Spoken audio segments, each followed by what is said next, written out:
በቂያማ ነውጥ ሂሳብህ ሊመዘን ተራ ይዘህ ሳለ መልካም ብለህ የምታስባቸው ሰዎች ዓይንህ እያየ ወደ ጀሃነም ሲወረወሩ ያኔ በራስህ ተስፋ ትቆርጣለህ። መጥፎ ሥራዎችህ ሁሉ ያኔ ከፊትህ ድቅን ይሉብሃል። የሚዛኑ ስለትና የመዛኙ ቁጣ መፈጠርህን እስክትጠላ ድረስ እያሸበሩህ የመመዘኛ ተራህን ትጠብቃለህ። ለወጉ ልትተሳሰብ እንጂ ሥራህ እንኳ የት እንደሚዶልህ ያኔውኑ ትረዳለህ። ተራህ ደረሰ። ከጌታህ ልትተሳሰብ መዛግብቶችህ ተከፍተው እግሮችህ ተብረከረኩ። ጌታህም በሕይወት ዘመን የረሳሃቸውን ውስልትናዎችህን ከነቦታውና ሰዓቱ አስቃኘህ። አንተም አምነህ ነፍስህን ወደ ጀሃነም ልትዶላት ዝግጅት ጀመርክ።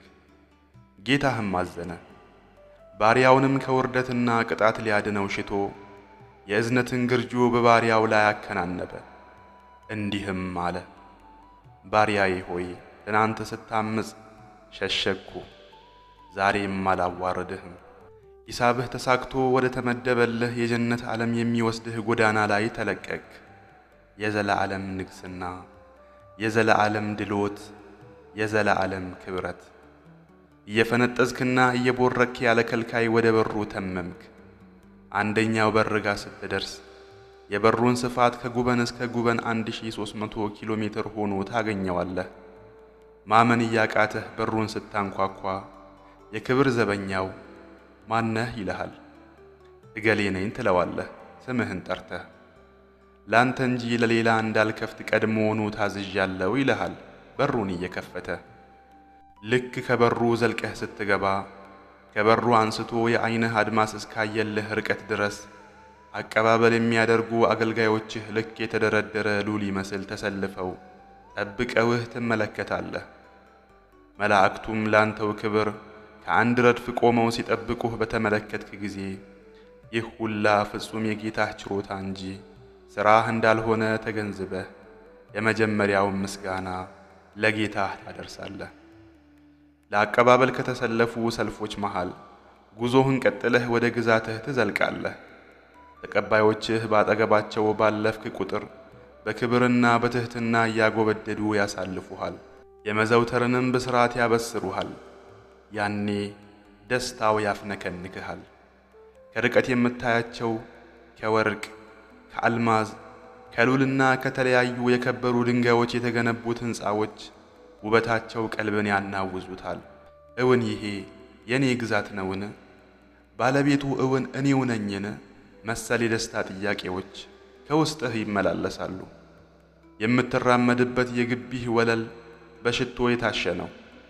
እልፍ አላፍ አገልጋዮችህ ትእዛዝህን ለመቀበል ዓይንህን በጉጉት እየተመለከቱ በተጠንቀቅ ይከታተሉሃል። አንተ በግዛትህ ውበትና በንግሥናህ ስፋት በመደመም ላይ ነህ።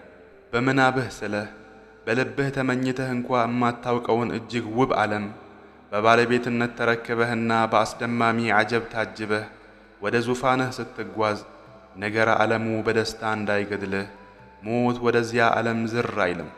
የምትራመድበት መሬት ወርቅ ተጠርቦ ተነጥፎልሃል። ከወርቁ ላይ የተበተነው ሚስክ አካባቢህን በግሩም መዓዛ አውዶታል። ከግራ ቀኝህ የምትመለከታቸው ዛፎች ቅርንጫፎቻቸው በተሸከሙት የበሳሰሉ ፍሬዎች ፍጹም ከመሬት ቀርበው አዘቅዝቀዋል። የወፎች ዝማሬና የስፍራው ጸጥታ ፍጹም ሰላም ሰጥቶሃል። የአንዷ ዛፍ ጥላ ስፋቷ ጎበዝ ፈረሰኛን ለብዙ ሺህ ዓመታት ታስጋልበዋለች። እንዲህ አይነቱ ዛፍ በግዛትህ እልፍ አላፍ ይገኛል። የግዛትህ ስፋት ለስሌት ምቹም ስላልሆነ በመደመም ጉዞህን ትቀጥላለህ። ድንገት ከፊትህ ፕሮቶኮሉን ያሟላ ገጽታው ንጉሥ የመሰለ ሰው ከነ አስፈሪ ግርማ ሞገሱ ይከሰትልህና የክብር ሰላምታውን ዝቅ ብሎ ያቀርብልሃል። እንዲህም ይላል፣ ሰላም ባንተ ላይ ይሁን፣ እንኳን ደህና መጣህ፣ እንኳን ለዚህ ቀን አበቃህ ይልሃል። ግራ ትጋባለህ። ንጉሥም ይመስልሃል። የሰው ግዛት የገባህ በሚመስል ስሜት አንተ ማን ትሆን ብለህ ትጠይቀዋለህም።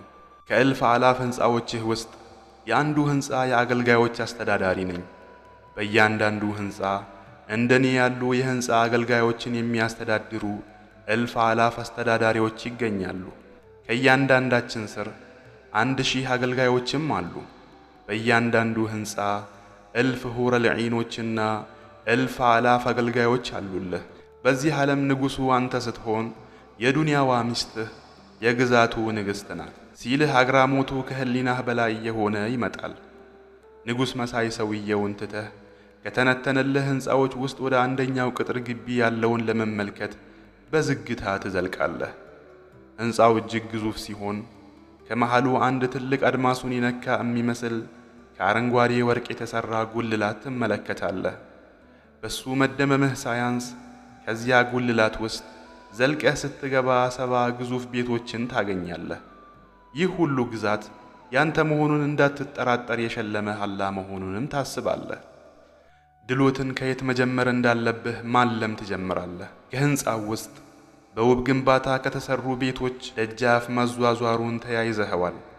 ሕንፃው ውስጥ ያሉ እኒያ የሚያማምሩ ቤቶች በእያንዳንዳቸው ውስጥ 70 ክፍሎች ይገኙበታል።